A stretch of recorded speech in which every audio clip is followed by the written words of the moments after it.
அல்ஹம்துலில்லா, எல்லா புகழும் புகழ்ச்சியும் ஏக இறைவனுக்கு. நீர்கொழும்புல ஒரு சிறைச்சாலைல மிகப்பெரிய ஒரு கலவரம் ஏற்பட்டுச்சு. அந்த கலவரத்துல 28 பேருக்கு உயிரிழப்பும் 100 மேற்பட்ட காயங்களும் ஏற்பட்டுச்சு. இதுக்கு காரணத்தை தேடும்போது ஒரு 100 பேர் இருக்க இடத்துல கிட்டத்தட்ட 400க்கும் மேற்பட்ட அளவுக்கு மக்களை போட்டு இட நெருக்கடியாக்கப்படுது. அதுலயும் அந்த சிறைச்சாலையை பொறுத்தளவுல அடிப்படை உரிமைகள் மீறப்பட்டு எந்த அளவுல இருக்குது? உணவு சரியா கிடைக்கிறது இல்ல, உறவிடம், நீர், அது மாதிரி மருத்துவம், சுத்தம், இந்த மாதிரி ரொம்ப ஒரு அடிப்படை உரிமை இல்லாம ரொம்ப அது பாதிக்கப்பட்டுக்கிட்டு இருக்காங்க. அதே மாதிரி அந்த சிறை மனிதர்களை ஒரு மிருகத்தை வழிநடத்துற மாதிரி வழிநடத்தப்பட்டுக்கிட்டு இருக்குது. அதுல நிறைய நீங்க பாத்தீங்கன்னா சிறை மக்களை பாத்தீங்கன்னா போதை வியாபாரம் நடக்குது. அதே மாதிரி போதை பாவனைகள் அதிகமா நடந்துகிட்டு இருக்குது. அதுலயும் சில குற்றச்சாட்டுகள் எப்படி இருக்குது? அதிகாரிகள் லஞ்சம் பெற்று கைதிகளிடம் பக்கச்சார்பாக ஒரு பக்கம் இருக்கிறதாக ஒரு குற்றச்சாட்டும் ஏற்பட்டுக்கிட்டு இருக்குது. அதிகாரிகள் தான் இதுல ஒரு பக்கச்சார்பாக இருக்கிறான்னு சொல்லி ஒரு பெரிய குற்றச்சாட்டும் இருக்குது. அதே மாதிரி அந்த கைதிகள் மனதால பாதிக்கப்பட்டு ஸ்ட்ரெஸ் ஆகி நிறைய தற்கொலை பண்றக்கூடியது இருந்துகிட்டு இருக்குது. சிறைச்சாலைகளை நிறைய பேர் தற்கொலைகள் பண்றாங்க. காரணம்னா இந்த சிறை வாழ்க்கை ரொம்ப கொடூரமாக இருக்குதுன்னு சொல்லி தற்கொலை பண்ணிக்கிறாங்க. அதே மாதிரி சிறைச்சாலை நிரூபிக்கப்படாத குற்றச்சாலும் செக்கப்பிட்டைகளும் அதே மாதிரி அவங்க என்ன சொல்லுங்க தண்டனைக்குரிய அச்சுள்ள ஆட்களும் ஒன்னா இருக்கிறதுனால ஒரு சந்தேகத்துக்கு போயிருப்பாரு. அவர் அந்த கூட்டத்தை பழகி மிகப்பெரிய ஒரு கூட்டமாக ஒரு குற்றம் செய்யக்கூடியவராக மாறுறதுக்கு இது ஒரு களமாக அமைகிறது. அதே மாதிரி அதுல போயிட்டு வரவங்க நீங்க பாத்தீங்கன்னா குற்றம் செஞ்சுட்டு போயிட்டு வரவங்க பார்த்தோன்னா அவங்களுக்கு தெரியும் இதை விட வேற ஒரு தண்டனை இல்லை, இதுக்கு போயிட்டு வந்தால் இதுதான் தண்டனை அப்படின்னு சொல்லி என்ன செய்யறாங்க, இந்த தண்டனை விளங்கிட்டு எந்த ஒரு பயம் இல்லாம குற்றம் செய்யறதை நாங்க பாத்துக்கிட்டு இருக்கிறோம். இந்த குற்றம் செய்த நீங்க நிறைய பாப்பீங்க. சரி, நிறைய பேர்த்த பிடிச்சிருப்பாங்க, சந்தேகத்தின் பேர்ல அரெஸ்ட் பண்ணிருப்பாங்க அரசாங்கம். அதுல சில பேர்த்த பழி வாங்கலங்கிற பேர்ல அரெஸ்ட் பண்ணிருப்பாங்க.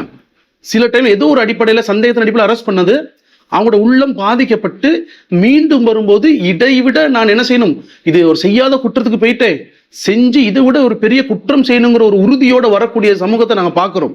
அதுக்கு தான் சொல்லுவாங்க குற்றவாளிகள் தப்பித்து விடலாம், ஆனால் நிரபராதிகள் தண்டிக்கப்படக்கூடாதுன்னு சொல்லி ஒரு கொள்கையே சொல்லுவாங்க. இப்படிலாம் நடந்துகிட்டு இருக்கும்போது எப்படி இதை அமைச்சு கொள்றது? இதை எப்படி இந்த சிறைச்சாலை வாழ்க்கையை எப்படி நாங்க அமைச்சு கொள்றது? சிறை வாழ்க்கைங்கிறது என்ன, ஒரு சீர்திருத்த பள்ளியாக எப்படி அமைக்கணும்னு சொல்லி ஒரு வழிகாட்டுதல் இருக்குது. எப்படி ஒரு அந்த சிறை சமூகத்தை ஆன்மீக ரீதியாக ஒரு புனர்வாழ்வு அளிக்கப்படுதுன்னா ரொம்ப ரொம்ப குறைவா இருக்குது. ஏன்னா அவன் திருந்தணுங்கிற உள்ளத்தோட வந்தால் மட்டுமே திருந்த முடியும், தவிர அவனால அந்த ஆன்மீக ரீதியாக ஒரு ஒழுக்க சீர்கள் கொடுக்காம அவன் திருத்த முடியாது. அதுலயும் சிறைகள் எதிர்பார்க்கறது என்னதை, சிறை வாழ்க்கைக்கு எதிர்பார்க்கறது நீங்க பாத்தீங்கன்னா சிறைக்கு தள்ளுறதே ஒரு எதிர்பார்ப்பு என்னது, பாதிக்கப்பட்டவருக்கு நீதி கிடைக்க வேண்டும், அதே மாதிரி குற்றவாளிகள் திருந்த வேண்டும், மக்கள் குற்றம் செய்ய பயப்பட வேண்டும். இதுதான் அதுல சிறை வாழ்க்கையோட ஒரு சாராம்சமா இருக்குது. ஆனா இன்னைக்கு நீங்க பாருங்க, குற்றம் செய்ய வாய்ப்புகள், குற்றம் செய்வதற்கான தண்டனை வச்சிருந்தாலும் அதுக்கு ஏற்பாடுகள், அதுக்கு என்ன செய்யும் வாய்ப்புகள், அந்த எல்லாத்தையும் அதை செய்ய விடாம தடுக்கிறதுக்கு அதுக்கான ஒரு அதை என்ன செய்ய மூடப்படலை. நீங்க உதாரணம் பாருங்க, இந்த இலங்கை நாட்டை பொறுத்தளவுல ஒயின் ஸ்டோர்ஸ் இருக்குது. இது லைசனால் தரப்பட்ட ஒரு போதை வியாபாரம் நாட்டே அங்கீகரிக்குது. அதுலதான் நிறைய வருமானம் வருதுன்னு கூட சொல்றாங்க. ஆனால் இதுல நீங்க பாருங்க, இதுல தான் இந்த நாட்டுல இப்ப இதுல வருமானம் வருதுன்னு சொல்லுவாங்க.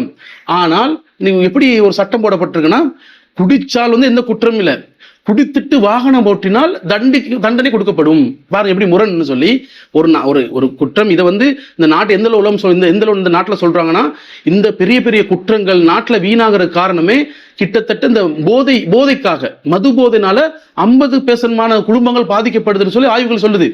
ஆனா என்ன செய்யுது அரசாங்கம்? இரட்டு நிலையை செய்து என்னது, ஒரு பக்கம் வரி அளிக்கணும், அதுல வருமானம் தீட்டணும், இன்னொரு பக்கம் குற்றம் சொல்லுது, கருப்பு பணத்தை வெள்ளையாக்கணும் சொல்லுது. அப்ப இதுல என்னன்னா முரண்பட்ட ஒரு நீதி இல்லாத ஒரு சமநீதி இல்லாத ஒரு நிலைப்பாடு இருக்குது. ஒரு இந்த மது வியாபாரத்தை தடுத்தால் தான் சரினா தடுக்கத்தான் வேணும், முழுமையான அந்த வழிகளை மூடப்படணும். ஆனால் அப்படி செய்யறதுக்கு எந்த ஒரு செய்யாம இந்த குற்றத்தை ஒழிக்க முடியாது. அதே மாதிரி குற்றங்களை பொறுத்தளவுல இந்த குற்றங்களை குறைக்கிறதுக்கு சொல்லுவாங்க, பொதுவாகவே குற்றத்தை குறைக்கிறதுனா அந்த குற்றம் குறைக்கணும் தண்டனைகள் கடுமையா இருக்கணும். தண்டனை கடுமையாக இருந்தால் மட்டுமே அந்த குற்றங்கள் குறைப்படும். அது மக்கள் பார்க்குற இடத்துல தண்டனை வைக்கணும், அப்பதான் அவன் பயப்படுவான். மக்கள் நேரடியாக அந்த தண்டனை பார்க்கணும். அது மாதிரி நீங்க பாருங்க, இலங்கை நாட்டில் வந்து போதைக்கு இவ்வளவு சட்டங்கள் போட்டாலும் நடந்துகிட்டு தான் இருக்கு, வந்துகிட்டு தான் இருக்கு, போய்கிட்டு தான் இருக்குது.